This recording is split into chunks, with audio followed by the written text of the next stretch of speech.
어느 한 집사님이 몸이 이상하여 병원에 가서 검진을 받게 되었어요. 그런데 검사를 받고 병실에 누워 있는데 병실 안이 아닌 밖에서 가족들이 모여서 하는 이야기를 듣게 되었습니다. 밖에 가족들의 얘기가 이러했어요. 암병이래. 몇 달을 살지 못한대. 이와 같은 소리가 들려오니 이 병실 침대에 누워있던 이 집사님이 그야말로 청천벽력과 같은 그와 같은 소리를 듣게 되었어요. 무척이나 놀랐습니다. 그러나 신앙인이었기 때문에 자신의 죽음을 담담하게 받아들이기로 그렇게 결심했어요. 그때부터 집사님은 자신의 삶을 하나하나 정리해 나가기 시작했습니다. 심지어는 자신의 재산을 털어서 불우한 이웃들에게 나눠주고 유서까지 쓰게 되었어요. 그런데 병원에서 암을 선고한 지 6달이 지났는데도 집사님의 몸이 멀쩡한 거예요. 이상하다. 그래서 다른 큰 병원에 가서 다시금 검진을 해보니 놀랍게도 이 암 진단이 오진이었어요. 너무나 황당한 경우 아니겠습니까? 주변 사람들은 그가 병원의 오진을 모르고 그처럼 모아놓은 재산을 거의 다 써버린 그와 같은 모습에 아까운 마음이 들어 이 집사님에게 심정을 물었어요. 그러나 집사님은 오히려 이렇게 고백을 했습니다. 지난 6개월 동안의 시한부 인생이 저의 삶 전체 중에서 가장 진지하고 보람있게 살았던 순간이었습니다. 그렇게 고백을 했습니다. 자기 인생에 남아있는 시간은 6개월 마지막 남아있는 시간이라고 생각을 하니 그처럼 값지고 보람있게 후회하지 않을 시간으로, 아깝지 않을 시간으로 보낼 수 있었다고 하는 것이었어요. 사랑하는 성도 여러분, 오늘 성경은 말씀합니다.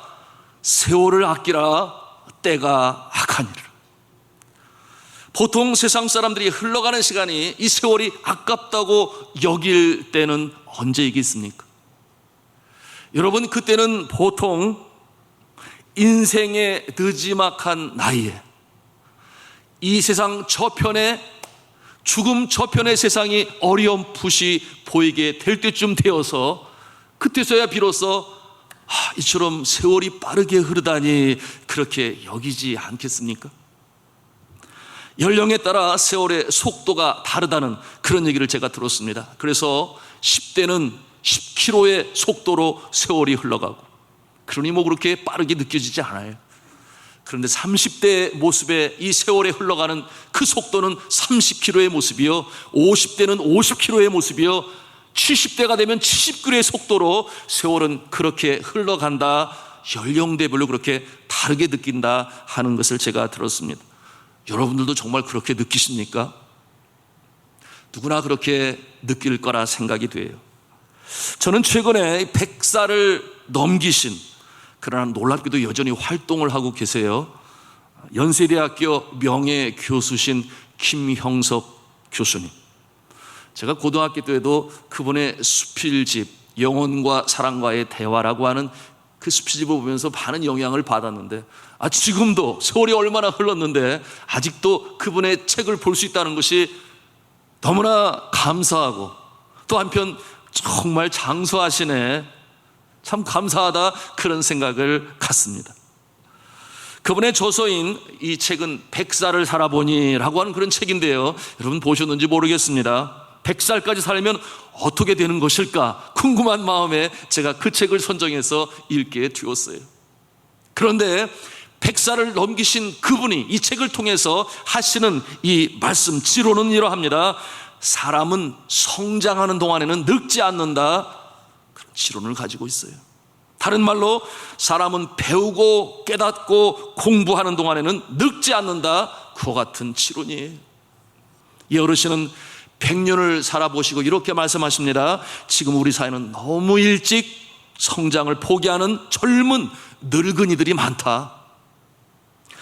아무리 40대라고 해도 공부하지 않고 일을 포기하면 녹쓰는 기계와 같이 노쇠하게 된다. 차라리 60대가 되어서도 진지하게 공부하며 일하는 사람은 성장을 멈추지 않는다. 그렇게 말했어요. 굉장히 의미 있는 말씀 아니겠습니까? 오늘 성경 말씀에 세월을 아끼라 그렇게 말씀하시는 이유가 무엇일까요? 때가 악하기 때문이다 그렇게 말씀하고 있어요. 때가 악한 것하고 세월을 아끼는 것하고 무슨 연관이 있는가 우리가 의아해할 수 있습니다. 이 말씀은 세상의 풍조에 휩쓸려 덧없이 세월을 흘려보내고 보람없이 날려보내는 세월이 너무 많다고 하는 거예요. 우리 한국 민족은 정말 대단하지 않습니까? 세계 여러 민족 국가들 중에서도 이 부지런함과 열심에 있어서는 타의 추종을 불허해요. 어느 나라 못지않게 정말 열심히 대단합니다. 성취를 위한 밤샘, 야근, 잔업 수도 없이 많아요. 지금도 그렇게 열심히 살고 있어요. 그러는 가운데 목적을 달성합니다. 여러분, 그런데 이 OECD 36개 국가들 중에서 그 OECD 36개의 연간 평균 노동 시간 1746시간이라고 그랬어요. 그런데 우리나라의 근로시간이 이보다 훨씬 더 많으니 2024시간이에요. 이제는 토요일에 쉬면서도 그렇게 많이 일을 해요. 그러니 과거에 토요일에 쉬지 않을 때는 얼마나 더 일을 많이 했겠습니까? 그야말로 어마어마하게 그렇게 일을 한 것이죠. 다른 나라와 비교하여 연간 278시간을 더 일하는 것으로 그렇게 보도되었어요. 이를 하루 법정 노동시간 8시간으로 나누면 1년에 35일을 더 일하는 그와 같은 모습이에요. 그런데 관건은 무엇입니까? 관건은 그렇게 많이 일을 하는데 그만큼 행복한가 하는 것이, 그만큼 열심히 일을 하는데 그만큼 행복하느냐 하는 것이, 그렇게 땀을 흘리고 수고하고 이래서 과거보다 돈을 더 많이 버는 것은 사실 아니겠습니까? 국민 개인당 평균 소득이 2018년 이후로 3만 불 시대에 들었었어요. 그러나 세월이 갈수록 행복지수는 떨어지고 불만지수는 높아가고 우울과 자살증은 계속해서 고공행진을 하고 있으니 이와 같은 모습은 36개 OECD 국가 중에서 최악의 상태에 이른 모습을 도대체 어떻게 설명할 수 있느냐 그 말. 무엇이 문제일까요? 오늘 성경 본문에서는 그 모습에 대하여 이렇게 답을 하고 있으니 지혜 없는 자의 모습으로 살기 때문이다 그렇게 말씀하고 있어요. 지혜 없는 자의 모습으로 살기 때문이다. 그러므로 열심히 살면서 세월을 보내고는 있으나 그 모습은 지혜 없는 시간을 사용하고 세월은 덧없이 흘러간다 그렇게 말씀하고 있는 것입니다. 그러니 어떻게 하라는 것입니까? 우리 함께 15절 말씀을 같이 읽도록 하겠습니다. 시작. 그런즉 너희가 어떻게 행할지를 자세히 주의하여 지혜 없는 자같이 하지 말고 오직 지혜 있는 자같이 하여. 이와 같은 맥락에서 17절에 이어하시는 말씀이 있으니 또 같이 읽도록 하겠습니다. 시작. 그러므로 어리석은 자가 되지 말고 오직 주의 뜻이 무엇인가 이해하라. 아멘. 지혜 없는 자, 어리석은 자, 어떠한 자의 모습이겠습니까? 이와 같은 모습은 이 악한 세상의 풍조에 휩쓸리고 떠밀려 내려가면서 제대로 세월을 살아가지 못하는 자, 어리석은 자 그렇게 표현하고 있어요. 그러면서 주시는 말씀이 뭐예요? 오직 주의 뜻이 무엇인가 이해하도록 하라 그렇게 말씀하시는 것입니다. 여러분, 일찍이 독일의 문어 젊은 베를테르의 슬픔이라든지 파우스트, 여러분 아실 거예요. 요한 볼프강 폰 고에테. 이 괴테는 이와 같은 유명한 명언을 남겼습니다. Life is a matter of direction, not speed. 그런 말을 했어요. 여러분, 우리의 인생은 삶의 속도가 아니라 삶의 방향이다. 이와 같은 명언을 남겼습니다. 같은 맥락에서 인도의 마하트마 간디도 이런 말을 했어요. 인생의 목표가 잘못되면 속도는 의미가 없다. 그런 말을 했어요. 같은 뜻 아니겠습니까? 방향이 잘못되면, 즉 삶의 비전이 제대로 세워지지 않는다면 아무리 수고하고 열심히 살아도 불안합니다. 허전합니다.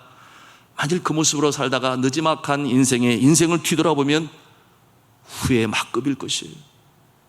그러나 이 모습은 나이가 드는 다음에 느끼는 것이 아니에요. 바로 이 시간, 20대이든 30대이든 40대이든 50대이든 60대이든 70대이든 느끼면서도 지나가고 결단을 해야 되는데 방향 전환에 결단이 필요한데 그러지 않아요. 그러는 가운데 행복지수는 떨어집니다. 삶의 가치는 못 느낍니다. 결국 자포자기하고 이 생의 감사와 기쁨은 사라지고 말아요. 이 모습이 오늘 성경 본문을 통해서 우리에게 말씀하고 있는 것이에요. 주의 뜻이 무엇인가 이해하라, 그렇게 말씀하고 계십니다.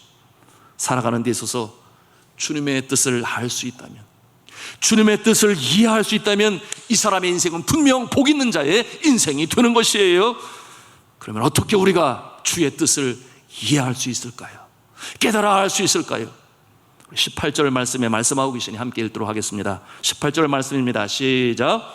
술 취하지 말라. 이는 방탕한 것이니 오직 성령으로 충만함을 받으라. 아멘.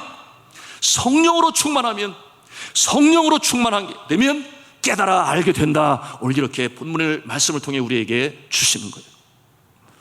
여러분, 본문의 말씀을 보면 이 술 취함과 성령의 충만함을 대조적으로 그렇게 말씀하고 있어요. 영향력에 있어서 이 술 취함과 성령 충만함에 어떠한 공통점이 있는 것처럼 그렇게 보여집니다. 여러분, 술 취하는 사람은 알코올에 취하죠. 그런데 성령에 충만한 사람은 능력을 얻습니다. 공통점이라고 하는 것은 무엇이겠습니까? 내 능력이 아니라, 어떠한 자는 술에 취하여 술의 심을 빌린다고 한다면, 그러나 이 성령의 충만함을 받는 자는 성령의 능력이 있다고 하는 것이에요. 둘 사이는 비슷한데, 유사한 것 같은데, 그러나 내용에 있어서는 하늘과 땅의 모습인 것입니다. 자, 이 말씀을 제대로 이해하기 위해서는 여러분, 당시에 신전에서 진행되고 있었던 이 신전 제례 의식을 이해할 필요가 있습니다. 여러분, 그 당시 사도 바울의 그 시대에, 여러분, 에베소 성도들이 있었던 그 지방에는, 그리고 이 헬레니즘 문화 속에 있었던 로마의 영토였으나 그리스 땅, 여러분, 그리스의 신화에 젖어 있던 자들은 이 신전에서 제례 행식으로 저들이 정성을 드릴 때에 저들은 술을 마셨어요. 저들은 술에 취했습니다. 특별히 이교도들이 신전에서 디오니소스라는 신을 숭배할 때에 술에 취했어요. 여러분, 이 디오니소스는 포도주의 신 또는 술의 신이라고 그렇게 불러요. 여러분, 로마 시대에는 이 디오니소스를 어떻게 불렀는가? 바카스라고 하는 신으로 불렀어요. 여러분, 바카스 익숙하지 않습니까? 이게 술의 신의 이름이에요. 그러므로 술에 취하는 것은 왜 그러는가? 신이 주는 영감을 받는 하나의 방편으로 술을 마시고 신전에서 드렸다, 그 말이에요. 어떤 분들은 바카스를 드시면서도 취한다 그러시는 분이 있어요. 여러분, 그 말이 술에 취하는 것은 아니겠죠. 여러분, 그렇게 취하면은 신적인 영감이 옵니까? 당연히 영감이 올 리가 없지요. 제 방에도 바카스 드링크가 있어요. 그래서 제가 마시는데 저는 신적 영감을 받지를 못해요. 건강에 도움이 될 것이다, 그와 같은 마음으로 마시기는 합니다. 자, 여러분, 이방 종교, 술에 취해 비틀거리는 것이 당시 이방 종교의 종교 예식이었다, 방법이었다. 그와 같은 모습에 비하여 우리 믿음의 사람들은 아니다, 그것이 아니다, 성령의 충만함을 받으라, 그렇게 사도 바울은 권면하고 있는 것입니다. 너희가 술의 심을 빌리느냐? 그것으로 어떠한 능력을 받고자 하느냐? 그것은 이방인들이 행하는 방탕한 것이다. 너에게 진정 힘을 주고 지혜를 주고 능력을 주신 분은 성령님이시니 성령의 충만함을 받으라, 그렇게 말씀하시는 거예요. 술에 취한 사람은 이성이 마비되지 않습니까? 그러니 방종하고 타락하고 사고를 내고 본인이 원치 않은 그와 같은 모습 때문에 후에 막급인 모습이 많이 있어요. 그 단적인 예가 무엇이겠습니까? 교통사고 아닌가요? 교통사고가 우리나라가 얼마나 많은지 몰라요. 음주운전. 여러분, 한국교통안전공단은 최근 3년간 음주운전 교통사고를 분석한 결과 한 해에 360명이 사망을 하고 약 3만 명이 부상을 입는다 그랬어요. 하루 평균 약 50건이 음주로 인한 교통사고예요. 이로 인해 매일 한 명이 사망을 합니다. 여러분, 자신이 음주, 술을 먹고 운전을 하다가 사고를 당하면 자신이 잘못이라 하겠지만, 그런데 왜 죄 없는 선량한 시민이 피해를 입고 부상당하고 죽어야 하는 것입니다? 그것은 아니잖아요. 그러나 성도 여러분, 이 성령의 충만한 결과는 완전히 달라요. 성령은 우리를 자극하시니 우리의 정신, 우리의 의지, 우리의 마음을 자극하셔서 우리를 더욱 새롭게 하시는 줄로 믿으시기를 바랍니다. 이것이 성령의 충만함의 결과인 것이에요. 충만하게 하시고 지혜롭게 하십니다. 그러니 성령의 충만하면 궁극적으로 어떠한 모습이 나타나요? 우리가 그리스도를 닮아가게 되는 것이에요. 이것이 성령의 역사다. 그러니 성령의 충만함은 너무나 귀하고 너무나 소중하고 너무나 좋은 것이다. 여러분, 성령으로 충만하게 되면 성령의 열매가 나타나지 않나요? 사랑과 실학과 화평과 오래 참음과 자비와 양선과 충성과 온유와 절제다. 이와 같은 모습이 내적으로 나타나고 이와 같은 모습이 절제의 모습으로 나타나니, 술에 취한 자는 절제하지 못해요. 그러나 성령으로 충만한 자는 하나님께서 그 영을 맑게 하시니 오히려 절제의 능력이 있는 줄로 믿으시기를 바랍니다. 이와 같은 모습, 우리에게 필요한 것임을 오늘도 말씀하고 있으니 사랑하는 성도 여러분, 성령으로 충만하시기를 바랍니다. 아멘이에요. 자, 우리가 이것을 알아야 합니다. 우리가 예수님을 믿을 때에 성령 세례를 받아요. 그래서 성령이 우리의 마음을 인치시고 하나님의 자녀로 증명하시니 우리가 구원받아요. 그리고 우리 마음에 임한 성령은 주님께서 부르시는 그날까지 우리를 떠나지 않아요. 임마누엘 함께 하십니다. 그러므로 우리의 평생에 함께 하시는데요, 우리를 그와 같이 버려두지 아니하시는데요, 그러나 성령 충만이라고 하는 것은 또 다른 모습인 것이에요. 성령 충만은 단회적으로 끝나는 사건이 아닙니다. 성령 충만은 이 성령을 받으라고 하는 이 동사는 어떤 형태인가? 계속성의 동사예요. 계속성의 동사, 계속적인 상태를 말하고 있는 것입니다. 그러니 매일매일 성령의 충만을 계속해서 받으라, 그렇게 말씀하시는 거예요. 그런 상태를 계속 유지하라고 하는 그와 같은 명령인데요, 성령 충만을 계속해서 받으면 그 상태를 유지하는 가운데 어떠한 현상이 나타나는가? 그 결과가 우리의 삶 가운데 나타나게 되니, 여러분, 그럴 때 성령께서 기뻐하시고 또한 계속해서 그러한 상태가 유지되도록 성령의 충만으로 계속해서 함께 하시는데 어떠한 결과가 나타나는가? 그 결과에 대해서 오늘 말씀하고 계십니다.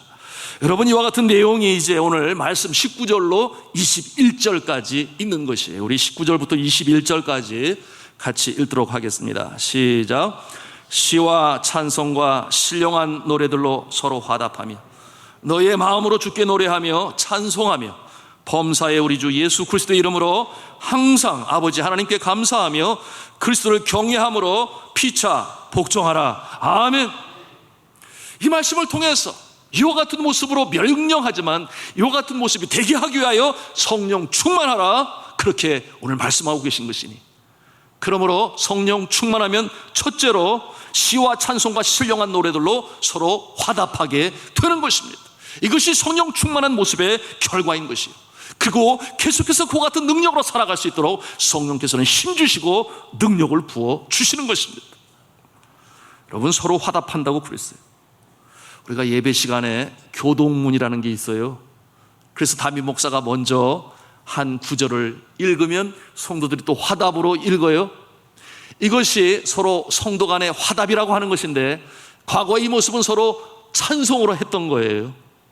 그래서 제가 한 소절 찬송으로 부르면 거기에 대한 응답으로 또 우리 성도들이 화답하며 찬송으로 대답을 하고 이렇게 교창이 이루어지는 가운데 성도의 교제가 이루어지고, 그래 우리는 그리스도 안에서 성령으로 하나 된 모습이야 하는 것을 깨닫게 하는 것이 서로 화답하여 찬송하고 노래하는 그 모습인 것이, 이 말씀을 통해서 우리가 깨닫는 것이 있으니 우리는 개인적으로 신앙생활하는 것이 아닙니다.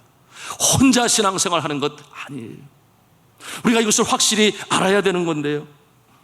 여러분, 오늘 한국교회의 이 병리적인 현상이 무엇입니까? 그것은 뭐냐면 가나안 성도가 점점 더 많아지는 거예요. 가나안 성도, 여러분 가나안 성도 아시잖아요.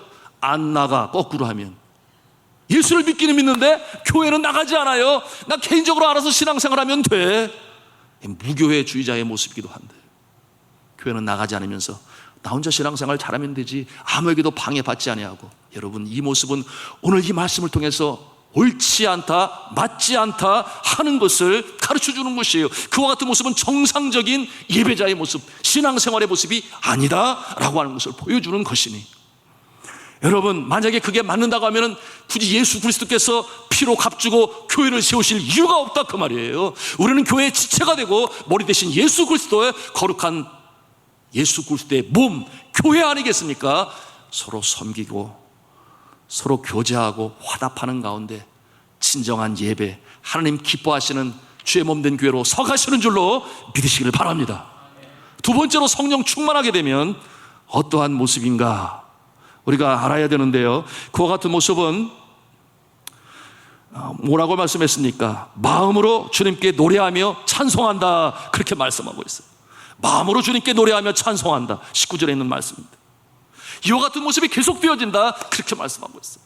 마음으로 주께 노래한다, 이와 같은 말씀은 곡조 붙은 찬양이 아니라 마음에서부터 드리는 찬송, 이것은 곧 고백이라고도 말할 수 있겠습니다. 그러므로 또한 감사한 일로 인하여 살아계신 하나님을 경험하게 되면 하나님 참 감사합니다, 하나님 참 감사합니다, 이처럼 우리 마음에서 우러나오는 고백이 하나님께 마음의 찬양이 된다, 그렇게 말씀하고 있는 거예요. 저는 어제도 참 감사했어요. 여러분 아시는 대로 결혼식 하지 않았습니까?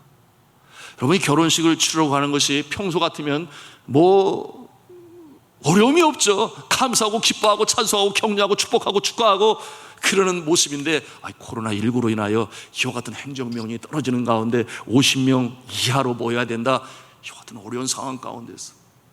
그런데 제가 아침 일찍 와서 보니 여러분 준비하는 손길이 많아요. 꽃꽂이로 단장해야죠, 데코레이션 해야죠. 금요일부터 이미 시장 보고 그와 같은 일이 준비되었어요. 그러는 가운데 또 특송이죠, 특별 연주. 그래서 이 축가가 이어지고 또한 이 축주가 이어지고, 그런가 하면은 또한 방역을 하기 위해서 우리 예배위원 장로님 위원들 나와서 방역하고 소독하고 체크하고 여러 가지 많은 일들이 있었습니다. 그러는 가운데서도 제가 너무나 감사한 것은 이 성도들이 하나가 되어 내일처럼 돕는 그 모습. 앞서 말씀을 드렸습니다마는 홀로 신앙생활하는 것이 아니라 함께 서로 돕고 또한 축하하고 어찌하든지 돌려가는 그 모습을 보면서 너무 감사했는데, 저는 어제 또 감사했던 것은 우리 교회가 이렇게 아름답구나 하는 것도 보았어요. 여러분, 특별히 아래층에 그 신부 대기실을 마련했는데 사람들이 거기서 전부 사진을 찍어요. 너무 아름답고 예쁘니까. 제가 정말 리모델링 잘했습니다. 정말 잘했어요. 뿐만 아니라 이 본당도 너무 아름답게 꾸며졌는데요, 저는 그런 생각이 들었어요. 앞으로 우리 교회에서 결혼 예식이 많이 진행되겠구나, 그런 생각을 가졌는데 감사했어요. 아무런 연고 없이 결혼식이 잘 맞춰져서 감사했고, 그런가 하면은 어려운 가운데서도 성도들이 서로 협력하고 돕는 일에 최선을 다했으니 감사하고, 그러므로 마음으로부터 드려지는 찬송을 제가 드리지는 아니했으나 그러나 마음에서부터 감사합니다, 그와 같은 마음을 가지고 마음에서 드리는 찬송이다, 그 말이에요. 그런가 하면 곡조 붙은 찬송으로 오늘 이어지는 말씀이 곡조 붙은 찬송으로 하나님께 영광을 올립니다. 이것은 누구나 다 잘 알고 있는 그와 같은 찬송의 모습이에요. 그러니 우리가 감사하고 기쁨 마음으로 성령이 충만할 때 저절로 우리의 입술이 열리고 찬송이 나오는 거예요. 주와 같이 길 가는 곳 즐거운 일 아닌가, 이 같은 찬송을 부릅니다. 우리 주님 걸어가신 발자취를 밟겠네. 한 걸음 한 걸음 주 예수와 함께 날마다 우리는 걷겠네. 여러분, 이 찬송은 하나님을 높이는 것이니 하나님께 찬송하신 우리 성도들 되시기를 주님의 이름으로 축복합니다. 자, 세 번째 성령 충만하면 어떤 모습이 되는가? 20절에 있는 말씀이죠. 감사가 넘친다, 그렇게 말씀하고 있어요. 여러분, 성경은 말씀합니다. 항상 기뻐하라, 쉬지 말고 기도하라, 범사에 감사하라. 이는 그리스도 예수 안에서 너희를 향하신 하나님의 뜻이라, 그렇게 데살로니가전서 5장 16절 18절에 말씀하고 있어요. 범사에 감사하라. 여러분, 우리 마음에 성령 충만하지 못하면 그렇게 감사 나오지 아니에요. 어려울 때 힘들어하니 불평이 나올 수 있어요. 여러분, 그 불평의 마음이 오래 지속되어지면은 뭐라고 그랬습니까? 성령이 근심한다 그랬어요. 우리의 마음을 불평에 빼앗겨버리고 말면은 그 마음에 사단이 틈탄다 그랬어요. 여러분, 이 감사하는 마음이 없으면 우리 마음이 어두워져요. 의기소침해요. 허무해져요. 그러니 그 마음에는 우울이 시작되어지고 근심 염려가 가득 차게 되고 그와 같은 마음에는 빛이 없어요. 그런데 성령 충만하면 우리 마음에 감사가 넘치니 여러 가지 어려움 속에서도 감사로 주님 앞에 나가게 되니 하나님이 그 모습을 보시고 그 믿음을 보시고 그 감사를 보시고 정말 감사의 복을 허락하시는 줄로 믿으시길 바랍니다. 이것이 감사의 원리인 것이에요. 네 번째로는 성령 충만한 자의 모습이 어떠한 모습으로 나타나는가? 마음의 상태가 실제 삶의 모습으로, 행동으로 나타나게 되니 그 모습은 그리스도를 경외함으로 피차 복종하는 이와 같은 모습이 나타난다고 하는 것입니다.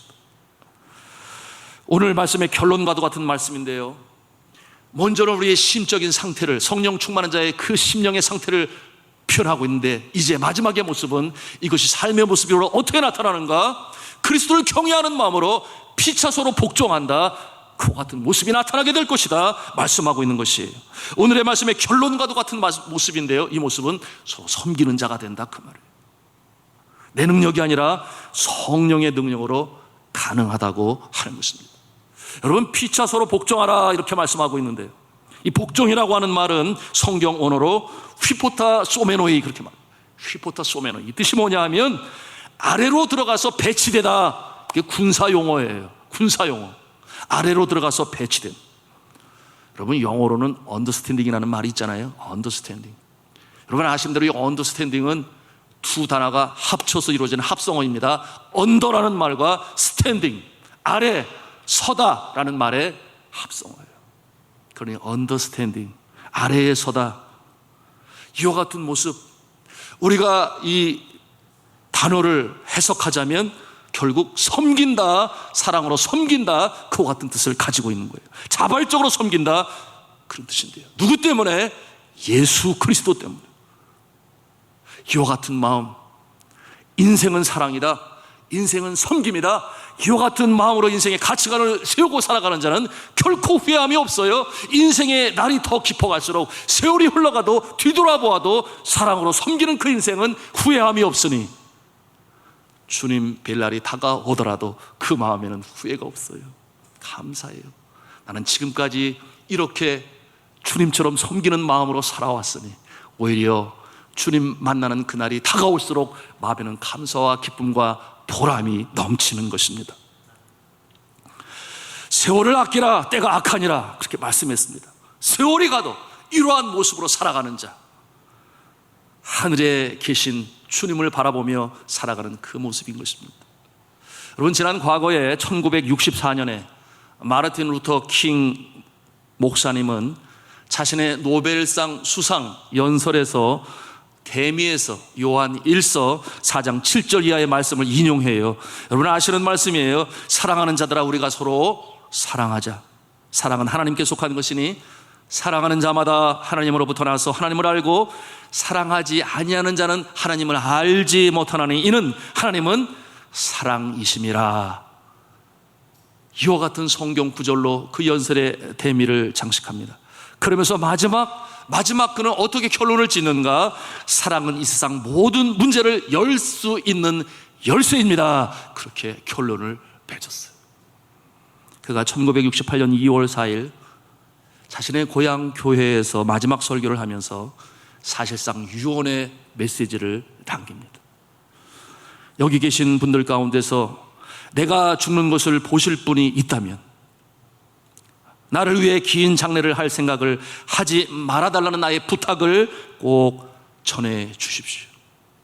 긴 조사도 하지 말라고 말해 주십시오. 또 내가 노벨 평화상 수상자라는 것도 언급하지 말아 주십시오. 내가 그 밖에 수상한 것들이 상들이 300개 400개가 있다는 것도 언급하지 말아 주십시오. 그것들은 하나도 중요한 것이 아니기 때문입니다. 굳이 나를 언급하는 것이 필요하다면 다만 마틴 루터 킹이 이웃을 섬기는 일에 그의 인생을 드리고자 노력했다는 것만 말해주시면 고맙겠습니다. 그리고 무엇보다 마틴 루터 킹을 누군가를 사랑하고자 노력했던 사람이었다고 하는 그것을 기억해 주시기 바랍니다. 이와 같은 내용으로 마지막 설교를 했습니다. 그리고 그로부터 2달 만에 그는 암살당했어요. 그가 마지막 남긴 설교문은 그의 장례식에서 녹음으로 다시금 전달되게 되었습니다. 여러분, 이와 같은 모습은 바로 오늘 주신 말씀이 삶의 모토가 된 모습인데요. 그리스도를 경외함으로 피차 복종하라, 피차 섬김으로 사랑하라, 그 같은 모습으로 살아간 것입니다. 여러분, 오늘 이 말씀이 저와 여러분의 삶의 모습이 된다면, 삶의 모토가 된다면, 우리 곁에 있는 형제자매 저들의 영혼 한 사람 한 사람을 참으로 사랑하기 시작한다면, 그처럼 감옥에서 애정 어린 모습으로 에베소 교우들을 향하여 갈망했던 이 사도 바울의 갈망이, 또한 이 마틴 루터 킹 목사님의 이와 같은 갈망이, 또한 그와 같은 모습으로 바라보시는 우리 주 예수 그리스도의 갈망이 우리들의 모습을 통하여 이 병든 사회를 치유할 줄로 믿습니다. 이와 같은 사회의 모습이 하늘에서 그 뜻이 이루어진 것처럼 이 땅에서도 이루어질 줄로 믿습니다. 이와 같은 일에 오늘 우리는 살아가는 것입니다. 이제 오늘 말씀을 맺고자 합니다. 여러분, 우리가 성령으로 충만하면 감동이 임하게 되고, 감동이 임하게 되면 이와 같은 모습으로 살아가게 되는 것인데, 성령으로 충만한 자는 어떠한 상황 가운데서도 좌절하지 않아요. 불평하지 않아요. 왜냐하면 예수 그리스도, 날 위하여 십자가에 달려 돌아가신 예수 그리스도가 그 마음에 다시금 각인이 되어지고 다시금 살아나서 감동이 되어지니, 내가 무엇이 간데 나 같은 존재를 위하여, 보잘것없는 존재를 위하여 예수 그리스도께서 친히 멸시천대 다 받으시고 십자가에 나의 죄를 대신 짊어지시고 돌아가셨단 말인가? 그 피를 흘리셨단 말인가? 그리고 사망의 죽음에서 이 쏘는 것을 이기시고 부활로 다시금 일어서게 되셨으니, 주님의 이 십자가의 사랑을 기억함으로 다시금 일어서고 복 있는 자의 모습으로 살아가게 되는 것이니, 사랑하는 성도 여러분, 성령으로 충만하시기를 바랍니다. 그러므로 세월을 아끼시고 보람된 세월로 보내셔서 뒤돌아보아 후회함이 없는 하나님의 영광을 나타내고, 그 성령을 통하여 우리의 심령 가운데 날마다 새로워지는, 속사람이 새로워지는 성령 충만으로 승리하며 살아가시는 저와 여러분 다 되시기를 저는 주님의 이름으로 축원합니다.